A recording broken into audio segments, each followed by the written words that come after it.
Ce soir-là, dans l'un des restaurants les plus huppés de Lyon, un homme habitué à tout contrôler allait vivre quelque chose qu'il n'avait jamais connu, être mis face à lui-même.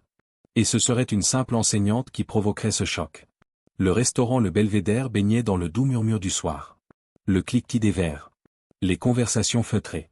Une musique de piano qui s'élevait discrètement entre les colonnes de marbre. Tout respirait l'opulence, de lourds rideaux de velours bordeaux, des lustres en cristal taillé, des serveurs glissant entre les tables dans un silence presque religieux. C'était le lieu favori de Victor Marchand. À Lyon, tout le monde connaissait son nom. Fondateur d'un empire dans l'immobilier de luxe, Victor était un homme froid, calculateur, redoutablement riche. Il traitait chaque situation comme une négociation à gagner. Chaque personne comme un pion à évaluer. Mais ce soir, pour la première fois depuis des années, il avait accepté de rencontrer la fiancée de son fils. Et il regrettait déjà d'être venu. Alexis était assis face à son père, raide comme s'il passait un oral décisif. À côté de lui, Élise. Une femme simple. Robe bleu marine sans fioriture. Cheveux soigneusement attachés. Aucun bijou ostentatoire, seulement une fine bague en argent à l'annulaire. Elle parcourait la carte avec calme, comme si elle dînait ici chaque semaine. Mais ses mains, elles, tremblaient légèrement sur la serviette en lin blanc. Seul signe qu'elle mesurait l'enjeu de cette soirée. Victor l'observait comme on examine un contrat suspect. Yeux plissés. Menton relevé. « Alors, vous travaillez » demanda-t-il sèchement, sans lever les yeux du menu. « Oui » répondit Élise doucement. « Je suis enseignante. » Un silence. Dans le supérieur ? L'intonation laissait deviner une lueur d'espoir. « Non. Dans un lycée. » Victor esquissa un sourire imperceptible. Celui qu'il réservait aux mauvaises nouvelles prévisibles. Alexis se raidit. « Papa » Mais Victor leva l'index. Le geste universel, « tais-toi ». « Enseignante » répéta-t-il en faisant traîner le mot. « Noble vocation. Même si le salaire, symbolique, j'imagine. »« Il me suffit » répondit-elle calmement. Victor posa la carte. Puis, sans prévenir, il se tourna vers son fils et parla en anglais, d'un ton détaché, convaincu qu'une simple professeure de lycée ne comprendrait rien. « Mon fils a toujours été naïf. Il joue les sauveurs. Une fille sans le sou, milieu modeste, l'histoire classique. Ces filles-là savent très vite où est l'argent. Un peu de pudeur, un sourire bien placé, et hop, une bague au doigt. » Alexis pâlit. « Papa, arrête. » Mais Victor continua, faisant tourner son verre de Bourgogne. « Dans 6 mois, elle demandera une voiture. Dans 1 an, un appartement. C'est aussi prévisible que les saisons. » Élise posa délicatement sa fourchette. But une gorgée d'eau. Puis leva les yeux vers Victor. Son regard était calme. Stable. Presque serein. Quelque chose, chez Victor, se contracta légèrement. Il reprit, toujours en anglais, avec un sourire moqueur. « Je lui donne 3 mois avant de demander une rénovation de cuisine. » Alors Élise parla. En anglais. D'une voix douce, claire, avec un léger accent londonien. « Je pense qu'il vous faudra bien plus de temps pour comprendre que l'éducation ne s'achète pas. » Le verre de Victor se figea à mi-chemin. Alexis tourna brusquement la tête vers elle, stupéfait. À la table voisine, une conversation s'interrompit. Élise continua, toujours aussi posée. « Vous avez raison sur un point. Je viens d'une famille modeste.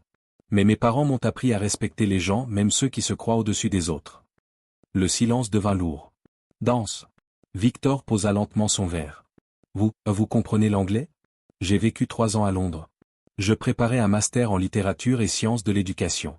Bourse d'excellence du ministère. » Alexis la regardait comme s'il découvrait une inconnue. « Tu ne me l'avais jamais dit. » Elle esquissa un sourire. « Tu ne me l'avais jamais demandé. » Pour la première fois de la soirée, le regard de Victor changea. Il n'y avait plus de mépris. Il y avait de l'intérêt. Pourquoi l'enseignement ? Avec un tel parcours, vous auriez pu viser bien plus lucratif. Élise répondit sans hésiter. Parce que les enfants sont les seuls à croire encore en un monde juste. Les mots tombèrent comme une pierre dans un lac immobile. Victor s'enfonça dans son fauteuil. Il s'attendait à de la gêne. À des excuses. À une tentative de plaire. Pas à cette dignité tranquille. Le serveur apporta les plats. Personne ne toucha à son assiette. « Vous n'avez pas peur ?» demanda Victor, d'une voix neutre. « De quoi ? » ?»« D'entrer dans notre famille. Nous avons des règles compliquées. » Élise baissa légèrement la tête, réfléchit une seconde, puis répondit. « Je n'épouse pas votre famille, monsieur Marchand. J'épouse Alexis. » Un sourire traversa enfin le visage d'Alexis. Puis Victor fit quelque chose d'inattendu. Il rit. Un rire bref. Réel. Il tenta une dernière provocation, dans un anglais volontairement sophistiqué. Id Venture tous ces 10 mariages is a mistake from a purely rational standpoint. Élise répondit sans la moindre hésitation. Then that will remain purely your opinion. Le silence retomba. Depuis combien de temps quelqu'un lui parlait-il sans chercher à lui plaire? Sans craindre sa réaction? Il ne s'en souvenait plus. C'était irritant. Et étrangement, rafraîchissant. Victor croisa les bras. La fixa droit dans les yeux. Franchement, aimez-vous vraiment mon fils? Vraiment mon fils? Élise ne détourna pas le regard. Oui. Même en sachant que sa vie est faite de travail, de pression, de compromis constants. Ce n'est pas pour ça que je l'aime. Victor plissa légèrement les yeux. Alors pourquoi? Un léger sourire illumina le visage d'Élise. Parce qu'il était le seul dans cette pièce, ce soir, à se soucier de ma gêne. Victor expira lentement. Cette réponse le toucha là où il ne s'y attendait pas. Il se souvenait. Alexis avait réajusté nerveusement sa serviette. Tenté de changer de sujet. Chercher son regard pour la rassurer. Son fils qu'il avait si souvent jugé trop sentimental, trop fragile avait fait ce que lui n'avait pas su faire. Il avait prêté attention. Pour la première fois depuis longtemps, Victor Marchand ressentit un doute. Non pas envers Élise, mais envers lui-même. À cet instant, le directeur de salle s'approcha, livide. Un appel urgent. Une affaire critique. Victor se leva. Notre conversation n'est pas terminée. Je l'espère bien, répondit-elle calmement. Lorsqu'il s'éloigna, Élise prit sa première véritable inspiration de la soirée. Sous la table, ses mains tremblaient encore. Mais son visage restait impassible. Elle ignorait que Victor reviendrait, transformé. Quelques minutes plus tard, il reparut. Quelque chose avait changé. Son assurance habituelle semblait fissurée. Il s'assit sans toucher à son verre. Ses doigts tapotaient lentement la nappe. Que s'est-il passé? Demanda Alexis. Des complications sur un projet. Rien d'insurmontable. Mais Élise entendit autre chose dans sa voix. Ce n'était pas seulement professionnel. Parfois, dit soudain Victor, comme s'il parlait à lui-même, une seule erreur peut anéantir des décennies de travail. Alexis le fixa. Tu ne dis jamais ça. D'habitude, je ne fais pas d'erreur, murmura-t-il. Sans ironie, il se tourna vers Élise. Vous êtes professeur de littérature. Dites-moi, les gens peuvent-ils vraiment changer? La question était sincère. Élise prit une seconde. Les gens changent quand ils acceptent de se regarder honnêtement pour la première fois. Victor hocha lentement la tête. Ils mangèrent quelques instants en silence. Un silence différent. Plus doux. Puis, contre toute attente, Victor parla de lui. J'ai grandi à la Croix-Rousse. 5 personnes dans 2 pièces. Je me suis juré que je ne serais plus jamais en position de faiblesse. Alexis semblait découvrir un inconnu. Tu ne m'en as jamais parlé. La faiblesse n'est pas un atout, répondit Victor machinalement. Mais sa voix n'avait plus la même dureté. Quand on voit tout comme une menace ou une opportunité, on finit par ne plus voir les personnes. Élise ne l'interrompit pas. On peut y remédier, dit-elle doucement. Il eut un petit rire amer. Il est peut-être trop tard. Il n'est jamais trop tard pour arrêter de blesser les autres. Sans reproche. Sans accusation. Juste une vérité posée calmement sur la table. Ces mots furent plus puissants que n'importe quelle confrontation. Victor baissa les yeux. Sur la nappe blanche reposait la bague qu'Élise avait discrètement retirée en début de repas. Il la prit lentement. En 40 ans de carrière, personne ne m'a jamais répondu avec autant de calme. On me flatte. Ou on me cède. Je ne voulais pas me disputer, dit-elle.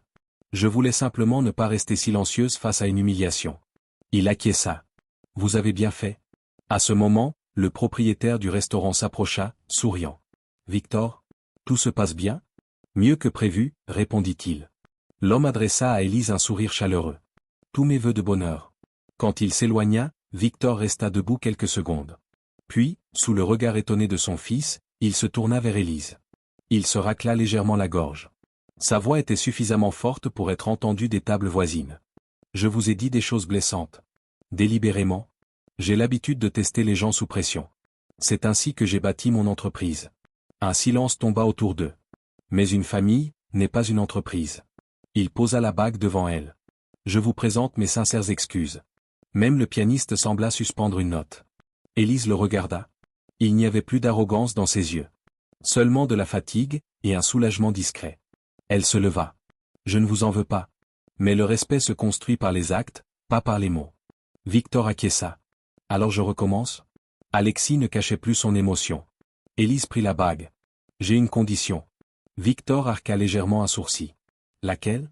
On se parle franchement. Sans test. Sans jeu. Un vrai sourire apparut enfin sur le visage de Victor. Marché conclu. Elle remit la bague à son doigt. Et à cet instant, l'atmosphère changea. La tension se dissipa. Le piano reprit, plus léger. Les conversations alentour recommencèrent. Victor leva son verre. Aujourd'hui, Élise, vous vous êtes mieux défendue que la plupart de mes avocats sur des contrats à plusieurs millions. Elle sourit.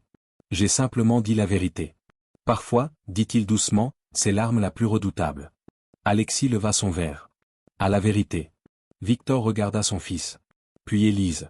Et pour la première fois depuis très longtemps, il ne ressentit pas le besoin de dominer. Seulement du respect. Ils trinquèrent. Ce soir-là, dans ce restaurant huppé de Lyon, il se produisit quelque chose qu'aucune fortune ne peut acheter. Un homme habitué à juger les autres sur leur statut comprit que la véritable force ne réside pas dans la richesse. Elle réside dans la capacité à reconnaître ses torts. Et une femme en robe simple le lui avait appris. Sans élever la voix. Sans chercher à humilier. Simplement avec la vérité. Si cette histoire vous a touché, dites-moi en commentaire. À la place d'Élise, auriez-vous répondu, ou préféré garder le silence? Et si vous aimez les histoires qui nous rappellent ce qui compte vraiment, abonnez-vous. La prochaine vous attend déjà.